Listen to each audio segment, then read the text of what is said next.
When Francisco Souto goes for a run, he lets his mind wander. It's my time to meditate. I will run with no music, nothing. It's like just run and run and run. Running gives him the physical and creative energy to go back to his studio. So I remember I finished running and I had to go back and start writing ideas. And I think that's, to me, is a way to kind of really start thinking. It's really kind of creative endeavor even. Professor Souto says athletes and artists have a lot in common. They do what they love and they put in the hours. Teaching 2 classes, I didn't have enough time in my studio. I would become at 5 in the morning. So I work from 5 to 10 and then go teach and come back to the studio. Coming at 5 in the morning is not fun. It's not fun at all. But that grit, and that's what it takes to succeed. Like many athletes, Professor Souto grappled with injury. It was a struggle that changed the course of his career. That's coming up on this edition of Faculty 101. Okay, you should switch partners now. To be able to inspire young people. Here's your finals. It's really rewarding. I love the students. Welcome to Faculty 101, life hacks and success stories from Nebraska faculty. We start with orientation. Who is Francisco Souto? I do, curating there, and I do the drawing here. We sit down to talk in Professor Souto's art studio on the University of Nebraska-Lincoln campus. As a professor, he's dedicated to sharing what he knows without holding back and meeting students where they are in the creative process. Everything that I know, students will know. I share everything, and I bring them to my studio, and I show the techniques. So I think that's, to me, that kind of share knowledge is a really important thing for me, because those 2 things for me gets me excited about sharing the knowledge, and also I will tell them that I'm not going to put ideas into them. I want them to bring their ideas. I'm going to give the vehicle for them to shine in whatever they're interested on. Hey, Francisco. What have you been working on? So I've been working on this plate. When graduate student Nicholas Sheldon seeks Francisco's advice on a printmaking project, you can hear the way the professor works with students, offering encouragement, coaching, and patience. But I like what's happening so far. Nick Sheldon came to Nebraska from Oregon, and faculty was a big draw, especially UNL professors Karen Kuntz and Francisco Souto. I picked Nebraska for the faculty, first and foremost, and then for funding second. The faculty means so much to this process, and having Karen Kuntz and Francisco Souto, it was everything that I'd hoped for. Professor Souto is cutting back on his teaching duties to take over as director of the School of Art, Art History and Design. At a reception celebrating the history of painting faculty at the university, Souto greets donors, faculty and students, and members of the art community. Yes. Hi, Dondi. How are you? Good to see you. Thanks for inviting me. He sees his new role as a chance to improve facilities and equipment and promote growth. I mean, the School of Art, Art History and Design is a great team, and I'm talking about faculty and staff and student. I think one of my projects are pretty much straightforward. It's like, create that kind of excellence and really kind of get the ethos of the school to permeate throughout the university. We have a great support from upper administration. We have a great support from the college. I think we need to think about creativity as a driving force for change, and I think that will eventually educate the future leaders and future creative leaders for a greater community. Next, lab work. A deep dive into Francisco Souto's creative activity. He started as a printmaker.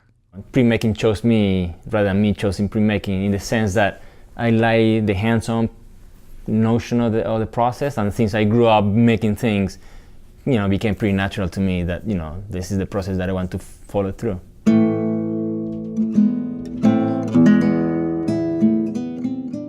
Professor Souto used a 17th century technique called mezzotint. You get a piece of copper and you have to roughen it by hand, and then you take these tools, the scraper or the burnisher, and then you start kind of polishing the metal. It's labor intensive, but the result is astonishing. Prints look almost like photographs with gradations of tone from rich velvety blacks to soft or glowing whites. One of the prints is a self-portrait of Francisco at work. This is the same principle. This is the image that I got injured with. So it took me 6 months from the beginning all the way through the end. By the time the print was finished, so was Professor Souto's arm and shoulder. So the process, is so intense physically and muscular that I got rotator cuff. So at some point I got rotator cuff, tendonitis, carpal tunnel, tennis elbow, and golf elbow. So at some point this right hand couldn't hold even a toothbrush. Physical therapy helped him return to normal, but he decided to turn his efforts to drawings. At first, it was difficult and a little scary. So I did a series of drawings, which I call catharsis drawings. So I put pieces of paper on the wall and we started splashing paint, like literally kind of relieving that kind of emotional distress. Eventually, Professor Souto turned to graphite drawings, and a new passion was born. He uses pencils that are sharpened until the tip is almost like a nail. Making the drawings is a painstaking process, creating shades and highlights, details that make the drawing come to life. He wears a magnifying headset so that he can work as closely as possible to the paper, and then pull back to see the big picture. It's constantly in and out, in and out, in and out. So I'm working with 4 inches focal length, really close to the paper.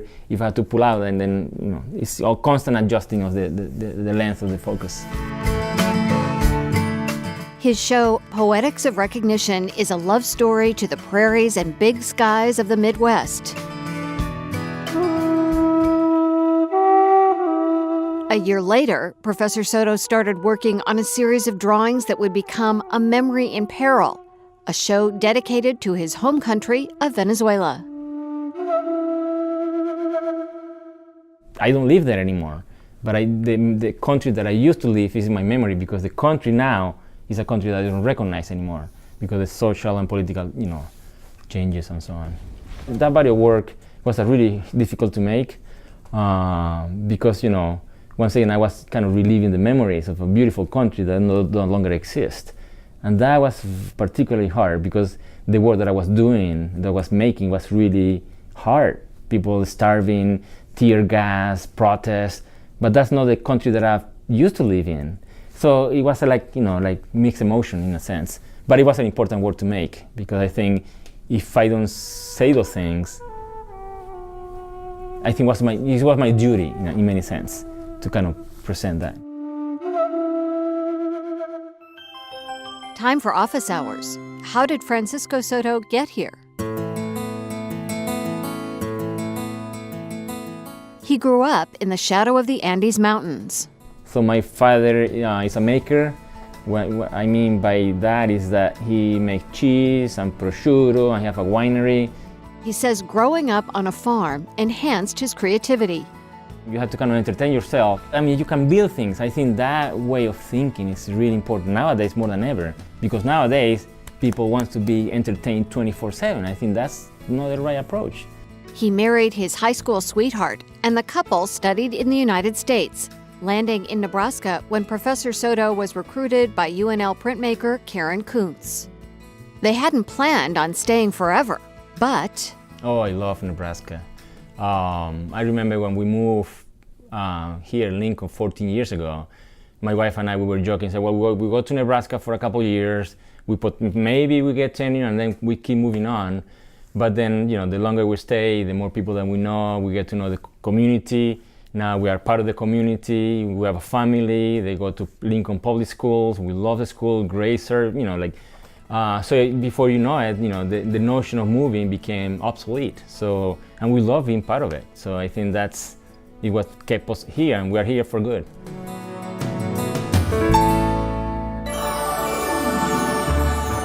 Now it's time for a pop quiz, random questions, life hacks, and wisdom for all of us. Why is art important? Art will make you aware of your surrounding, will make you sensitive of different cultures. I think art is the universal language. I think if we all talk that language, we should get along easier. What advice would you have to parents to encourage creativity in a child? That I seems think, like it would be so obvious, right, but I guess it's but not. I think, to make it really simple, let the kid be bored. Don't entertain them 24/7. Let them be bored. It's good to be bored, because once you are bored, things start to happen. What can adults do to bring art or creativity into their lives? The easy way would be to go to the Sheldon or go to galleries. But the basic parameter at this point is like, if you enjoy it and you experience it, that's a good beginning. It's pretty much like food. If you don't like Indian food, you don't have to explain why you don't like Indian. No, I'd rather do Mexican. Fine. I will take the same with art. It's like, you like this, you don't like that, you have figuration, you don't like figuration, you like abstraction. Doesn't matter. It's about you indulging yourself more than anything. There is no manuals to enjoy art. You enjoy it because you're a human being. Can you see yourself in another career? In a parallel universe, would you be something Oh, else? you know what I would have loved? Being a surgeon. What if I have the hands that could save somebody's life? Wouldn't that be great? And at last, it's graduation day. Final thoughts from Francisco Souto. Over the years, Professor Souto has taken students on study abroad trips to Italy. He loves to introduce students to another culture and open their eyes to a world beyond their own. He wants students to embrace new experiences, the way he was able to look at life anew following his injury. I'm not glad that an injury happened, but that injury allowed me to see the world differently. And in the midst of a constantly evolving career, Francisco Souto feels a strong pull to help others find their footing in the art world. At some point, I was moved so deeply in one piece of art, I cannot even remember. But once you become an artist, it's because at some point in your life, art really knocked your socks off. So I think it's my duty to kind of give back to the well and say, well, I took from the well, now it's my opportunity to give back. That's it for Faculty 101. Thanks to Francisco Souto. In the show notes, we link to his website where you can see Professor Souto's work, including images from A Memory in Peril and Poetics of Recognition. Next time on the podcast, what helps children succeed in school? We want the best kind of information to go in and say, we know this works. We know there's going to be an effective outcome. Lisa Kanoki is trying to find the answers. Faculty 101 is produced by the University of Nebraska-Lincoln.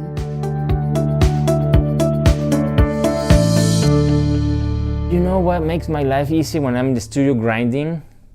Podcast. I listen to anything and everything.